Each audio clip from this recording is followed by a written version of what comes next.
뉴스 이슈 톡톡으로 시작하는데요. 이 비타민 D가 부족하면 코로나19 위험이 올라간다. 지금 그 코로나가 처음에는 10,000명 전만 해도 설마 했는데 벌써 매일 5만 명 이상이 나오고 있잖아요. 정말 심각한 것 같아요. 어떤 분들은 이제 오미크론이니까 괜찮다 이런 분들도 있고 병증이니까 괜찮다. 하지만 실제로 지인이나 친구들 보면 사무실이 전부 다 폐쇄될 정도로 직장은 마비되고 있고 이게 장기화가 된다면 점점 조금 어려울 것 같아요. 그래서 이게 빨리 하루빨리 조금 잡혀야 되는데 요즘은 그 재택 치료도 하고 셀프 치료라는 말이 나오고 있잖아요. 코로나 걸려도 키트를 제공해 주는 게 아니라 스스로 치료해라. 정말 우리가 감기 걸렸을 때 내 몸을 내가 지키듯이 이젠 코로나가 걸려도 내 몸은 내가 지킨다. 이러한 이제 시대로 흘러가고 있는데요. 그러기 위해서는 어떻게 해야 할까요? 건강에 대한 지식이 조금 더 풍부하다면 내가 솔직히 코로나가 안 걸리는 게 더 좋을 거 아니에요. 그래서 코로나 바이러스든 감기 바이러스든 앞으로 이제 또 봄이 오는데 이 환절기 바이러스를 다 지키는 방법은 다 동일한다고 생각을 합니다. 그래서 비타민 D가 부족하면 코로나19가 위험이 올라간다. 집콕으로 선샤인 비타민 수요가 늘었다. 이게 뭐냐면 집콕을 하게 되면 우리가 해를 받을 수는 없잖아요. 그러면 비타민 D를 더 챙겨 먹게끔 되는 거예요. 그래서 건기식도 알아야 약이 된다. 그래서 우리가 먹는 이 건기식, 식품, 음식은 솔직히 말하면 음식으로 병이 들고 음식으로 내 몸을 치유할 수 있다고 하잖아요. 그러니까 내가 알고 먹어야지 올바른 내 몸의 치유에 도움이 된다. 이런 말이고요. 면역의 중요성이 강조되고 있어요. 그래서 관심도도 높아지고 있죠. 근데 여기서 하는 말은 아무리 좋은 약도 잘못 쓰면 해로운 것처럼 우리가 먹는 이 음식들도 제대로 알고 먹어야 내 건강, 내 면역을 지킬 수 있다고 합니다.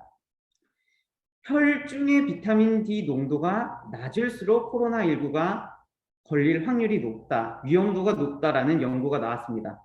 왜냐하면 이 비타민 D는 체내 칼슘을 도와 뼈를 지켜주는 거는 예전에 알고 있던 하나의 역할이었고요. 요즘은 어떠한 역할이 많이 화두되고 있어요? 세포의 성장, 면역 기능, 염증 조절에 관여한다는 이러한 정보가 많이 나오고 있어요. 그래서 비타민 D는 칼슘만 생각하지 마시고 우리가 세포가 성장하고 우리의 면역을 올리고 그 다음에 염증 조절을 하는데 도움이 된다고 이제 기억을 하시면 될 것 같아요.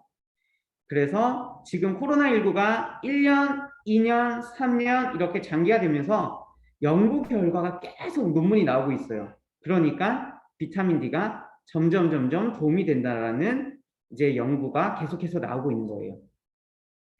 비타민 D가 결핍됐을 때 코로나19 중증 사망 위험이 높다. 지금 이제 오미크론 이 바이러스가 전파력은 높지만 중증이 낮은 것도 있지만 우리가 대처하는 방식이 점점 높아지는 것 같아요. 예전 같으면 내 몸을 지킨다 이런 건기식을 챙겨 먹고 이런 것이 아니라 조금 뭐 약이면 되겠지 하다가 이 오래된 코로나 기간 동안에 내 몸을 지켜야겠다, 음식을 챙겨 먹어야겠다, 건기식을 챙겨 먹어야겠다 이러한 상식도 높아지다 보니까 이 중증 환자도 점점 낮아지는 것 같아요. 근데 그 중에 하나가 뭐예요? 비타민 D. 그래서 비타민 C도 당연히 도움이 되고요. 많은 이제 미네랄도 도움이 되는데 이 비타민 D에 대한 연구가 끊임없이 쏟아져 나오는 것 중 하나는 효과가 있다는 거죠. 그래서 비타민 D 결핍이 코로나19 중증 진행 사망 위험과 연관이 있다는 새로운 결과가 나왔어요. 이게 2월 달에 나오면서 너무나 비타민 D 화두가 되었거든요. 여기 보면 감염 전에 비타민 D 혈중 수치가 20 미친 환자가 이제 40ml 이상인 환자보다 중증 이제 악화 위험이 14배가 높았대요. 그러니까 이걸 쉽게 말하면 내 피 속에 비타민 D가 적은 사람이 비타민 D가 많은 사람보다 그 중증 위험도가 14배가 높대요. 그러니까 우리는 이러한 연구 결과를 보면 아, 비타민 D가 정말 우리 몸속에서 면역을 높여주고 내 몸을 지켜줄 수 있겠구나. 이걸 알아볼 수가 있는 거죠. 그래서 아까 제가 설명드린 것처럼 칼슘을 도와서 이제 뼈 건강을 지키는 영양소지만 이 밖에도 세포의 성장, 면역의 기능, 염증을 조절하는 것으로 알려지고 있다. 그리고 또 뭐래요? 믿어지고 있다. 계속해서 연구 결과가 나오기 때문에 그렇거든요. 비타민 D, 코로나 퇴치에 도움.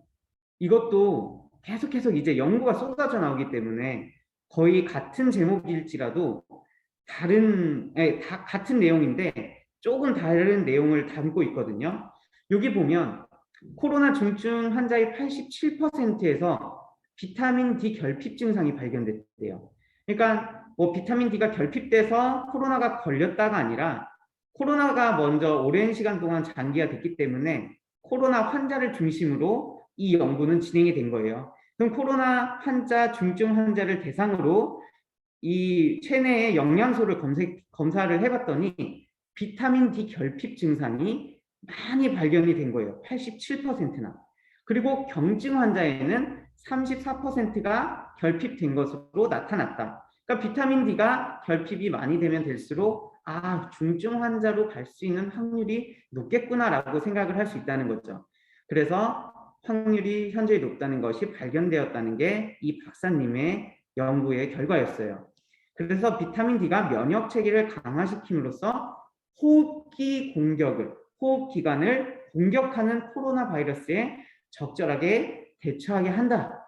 그렇기 때문에 우리는 지금 이 시대 때 다른 영양소도 중요하지만 비타민 D, 혹 겨울철에는 더욱더 일조량이 적잖아요. 한국 같은 경우는. 그리고 우리가 나가지도 못하고 이 마스크 생활을 하고 있잖아요.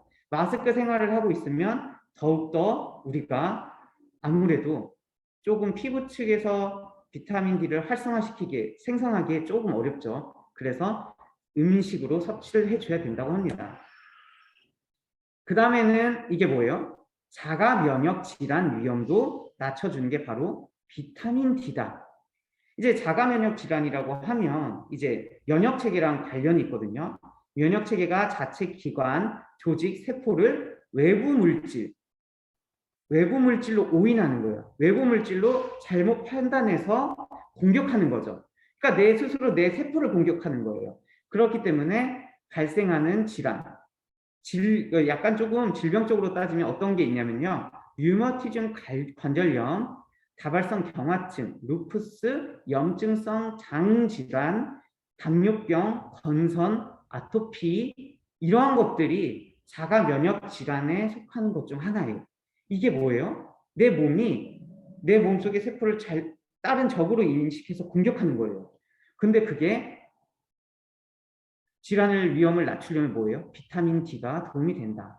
그래서 비타민 D 보충제를 이제 투여한 그룹이 있고 요즘 많은 분들이 오메가 하잖아요. 오메가3를 투여한 그룹 두 가지가 있어요.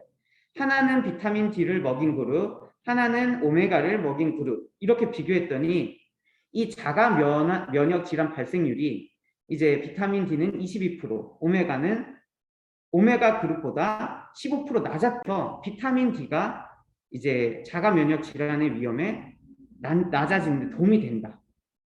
그래서 코로나도 코로나지만 내 몸의 건강을 지키는 데는 비타민 D가 정말 중요하다. 이렇게 보시면 됩니다. 그리고 이거 보시면 여기 보면 5년에 걸쳐서 이거를 비교한 거예요.